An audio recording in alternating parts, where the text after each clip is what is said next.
Hey, what's going on, guys? Here we go with the dogs again. It's KIM in the ATL, Kim out of Atlanta. Y'all know I don't play with dogs. And guys, I hope I can make it through this Facebook Live because these 10,000 steps ain't no joke. So if you see me huffing them, just give me a second every now and then to shout out the people that joined me in real time. This is going to be quick because I don't want you guys to see how out of shape I am. Hey, Carmel. All right, so listen. Everything that I do is always usually a topic that I discuss based on something that happened. And the other day I posted on my Facebook, stop hating, something to the effect of stop hating on Instagram models just because you look like SpongeBob SquarePants, right? And it was meant to be a joke, but it was for real. Because if you are shaped like a domino when you should be shaped like a Coca-Cola bottle, that's something you need to think about. However, I hear a lot of people in my company, and I think it's just, sometimes we get frustrated because we know what our products do and how great they are, and we want everyone to have a before and after, everyone to have a transformation, everyone to feel good. So sometimes I think people can get a little crass in the way that they approach people personally. Hey, Kwanda, thank you so much for sharing this video. But listen, what I posted on my Facebook, while it was meant to do exactly what it did, stimulate engagement, conversation, and be a little playful, okay? It got a lot of the crying, laughing emojis and things of that nature. However, if I were talking to someone personally, I would never say anything like that. I would never even really insinuate anything like that. And what I'm starting to see is a lot of people get super aggressive in talking to their audience, their potential customers, or people that they say they want as clients, and almost demeaning them for the fact that they have put on pounds. Guys, let me tell you something right now. You don't know what a person's story is. You have no earthly idea.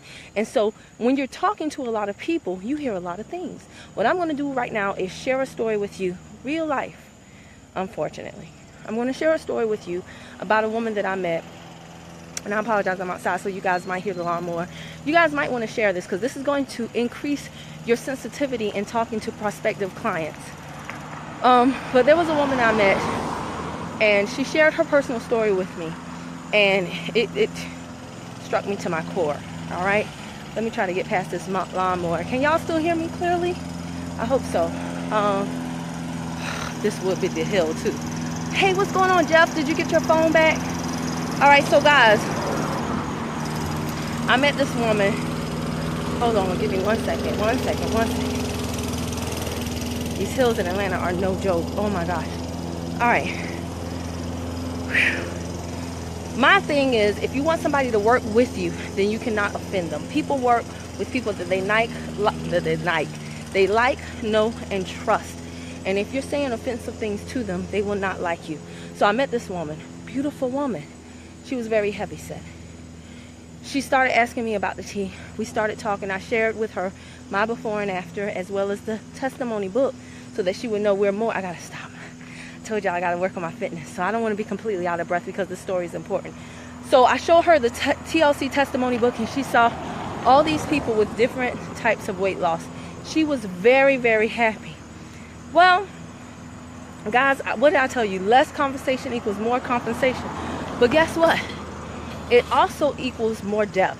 When you stop talking, you allow the other person to talk more. So the young lady is saying, and she's looking through the book, and I noticed she goes from super excited and super happy and super upbeat to like, And so you have to become the type of person, and when they talk about development, it is also true.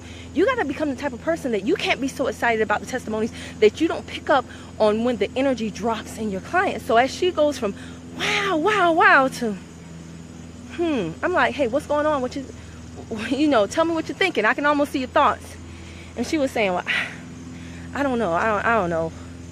I don't know if I should. Okay, I don't know why I'm gonna tell you this, but I'm gonna tell you this. And so I'm like, okay. And she said, you see, I'm clearly very heavy set. And I'm like, yeah, but that's no problem. We have tons of people that lost lots of weight. So you see here, she said, yeah, it's not about that. She was like, well, let me tell you how I got to this situation. And so I'm like, okay. And she said, I was heavy set. for a long time. And I finally got the nerve to do something about it. So I had the gastric bypass surgery. So I'm looking and I'm like, did it fail? Because I know people who have had the gastric bypass fail. And so, I'm just shutting up because I'm listening to her. And she goes, I had the gastric bypass surgery. It went well. So I'm confused. She's like, I lost a lot of weight. I was looking and feeling, she said, I was looking and feeling the best I ever have in my life. Everybody was giving me compliments. All my friends wanted to be me. All of the guys were hitting on me, she said, and I was loving life. I loved my new body until, and I'm like, what is going on? And she's like, until I got raped. And I was like, and she was like, yeah, I was raped. And in my mind, I got raped because I brought that attention to me after I lost the weight and I was so beautiful. And I was just like, whoa. And she was like, yeah. So I kind of sort of, I think, subconsciously, purposefully put back on the weight because I no longer wanted that attention anymore. And she just started, telling me her story, and it completely blew me away. Number one, that she thought enough of me, somebody that she just met a few moments ago, to share such intimate details of her life. But also just, it's unbelievable, right? Here is someone that she did what she needed to do. She got the results she wanted to get. And then she got a result she did not anticipate and nobody would ever want to get. And so here is my point. We might crack jokes about people's shape, size, and be like, what, you don't want to be healthy? You don't want to be healthy? Like I said, I never do it from a perspective to hurt anybody personally. And I want everybody, especially in my company, to think about when you're talking with clients, how you're talking to them. It's not what you say all the time. Sometimes it's how you say it.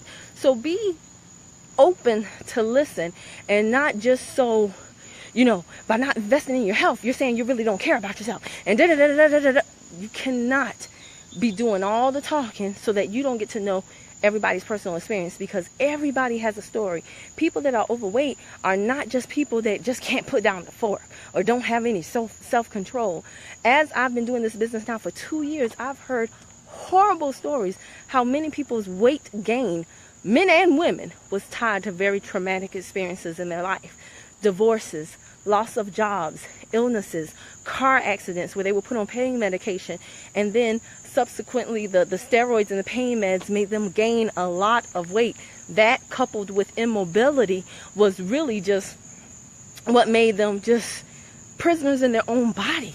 I've heard stories of women that have suffered multiple miscarriages, and this is not the first woman I've heard who's been raped, and afterward they put on pounds as a subconscious means of not attracting attention to them, or just a way, we emotionally eat. We talked about this the other day with Super Size Me, how you can eat, and not because you really want to eat, but you can eat because you've created these associations in your mind with certain foods and feelings of euphoria.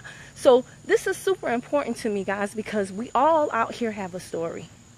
Okay, and if you say you want to help people, then you really got to position yourself, and you got to develop the skills to learn how to listen, to learn how to be intuitive and kind of feed off of their energy, to learn how to be sympathetic, to learn how to be empathetic. Yeah, at times we might say things to get a ha-ha or he-he, but again, be careful. A one-to-many interaction like Facebook or social media is nothing like a one-to-one interaction. So as you're talking to your clients, as you're talking to your prospective clients, please keep in mind, let them do most of the talking so that you can really understand what is going on. Why did they gain the weight? That's going to be crucial to helping them figure out how to get the weight off. Okay? I hope this made sense to you guys. Thank you everybody that joined. Thank you for everybody that shared. As you hear, I'm going up this hill, a lot of breath. Working on my 10,000. I told y'all, I give the appearance of health, but I got to work on it. But I'm doing it. Putting my time in daily. It starts with one step. So that's all I'm going to do. Take step after step until I can do this seamlessly, and then I'm going to move on to something else. Guys, get out there, get active, care about yourself, and most importantly, care about others. Okay? All right. Thank you all for watching. Jeff Trill said it makes powerful. It makes dollars. Thank you, Trills. I appreciate your time because I know it's valuable. All right, guys, if you like this, comment, click like. Thank you for whoever is giving the likes right now. If you know somebody on your team that needs to hear this, especially if you're in my company, let's really just listen to people with your heart more than you do with your ears, okay? All right, thank you, Peggy Malcolm. All right, guys, that's it for now.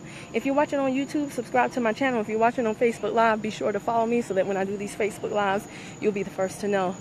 All right, I'm gonna go stop this live so I can breathe, so I won't pass out here. All right, talk to y'all later. See you in the next one. Bye for now. Whew. Thank God, I'm on a downhill now.